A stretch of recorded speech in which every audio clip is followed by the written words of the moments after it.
नमस्कार. आज शुक्रवार दिनांक 12 डिसेंबर. जाणून घेऊया आजच्या मुख्य 5 बातम्या. आपण ऐकत आहात मराठी अपडेट समूहाचे दररोज सकाळी 7:30 वाजता प्रसारित होणारे Marathi update morning news podcast. Nanded Waghala महानगरपालिकेच्या महत्वाकांक्षी 15 मेगावॅट सौर ऊर्जा प्रकल्पाला राज्य शासनाने मंजुरी दिली आहे. आमदार बालाजी कल्याणकर यांनी विधिमंडळात केलेल्या मागणीनंतर उपमुख्यमंत्री तथा नगरविकास मंत्री एकनाथ शिंदे यांनी या प्रकल्पाला मान्यता दिली आहे. मनपाच्या बोंढार एसटीपी येथील मोकळ्या जागेवर हा 74 कोटी रुपयांचा सौर ऊर्जा प्रकल्प उभारला जाणार आहे. यामुळे महानगरपालिकेची वर्षाला 17 कोटी रुपयांची बचत होणार आहे, असा दावा आमदार बालाजी कल्याणकर यांनी केलाय.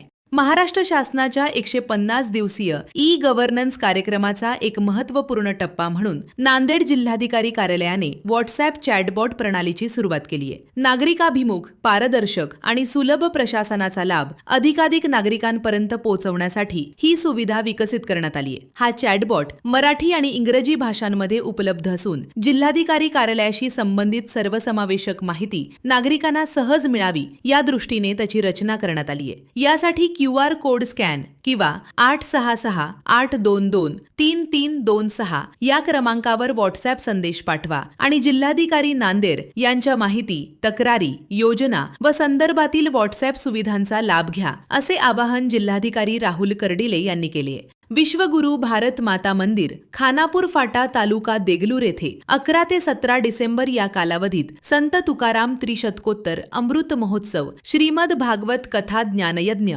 तसेच संत सोपान काका समाधी सोहळा मोठ्या भक्तिमय वातावरणात साजरा होणार आहे. याशिवाय 18 डिसेंबर रोजी प्रसिद्ध शिक्षणतज्ञ डॉक्टर गोविंद नांदेडे यांच्या हस्ते धर्मभूषण दिलीप भाऊ ठाकूर यांना भारत माता भूषण दिव्य समाजसेवा पुरस्कार प्रदान करण्यात येणार असल्याची माहिती संयोजक तुळशीराम केरले गुरुजी खानापूरकर यांनी दिली आहे. सिडको नवीन नांदेड येथील घरे मूळ मालकांनी बॉन्डवर विक्री केल्यानंतर मूळ मालकाच्या अनुपस्थितीत सदर घरे हस्तांतरण करणे याबाबत शासन निर्णय होऊनही अद्यापर्यंत कोणतीही कार्यवाही झाली नाही. नेमलेल्या समितीने काय काम केले याबद्दल माहिती नाही. यामुळे शासनाने माहिती देऊन लवकरात लवकर हा प्रश्न मार्गी लावावा, अशी मागणी नांदेड दक्षिणचे आमदार आनंदराव पाटील बोंढारकर यांनी काल सभागृहात केली. स्वामी रामानंद तीर्थ मराठवाडा विद्यापीठ येथे नुकताच स्कूल कनेक्ट कार्यक्रम पार पडला. परिसरातील विविध शाळांमधील विद्यार्थी व शिक्षकांनी या कार्यक्रमात सहभागी होत विद्यापीठाच्या शैक्षणिक आणि संशोधनात्मक वातावरणाचा प्रत्यक्ष अनुभव घेतला.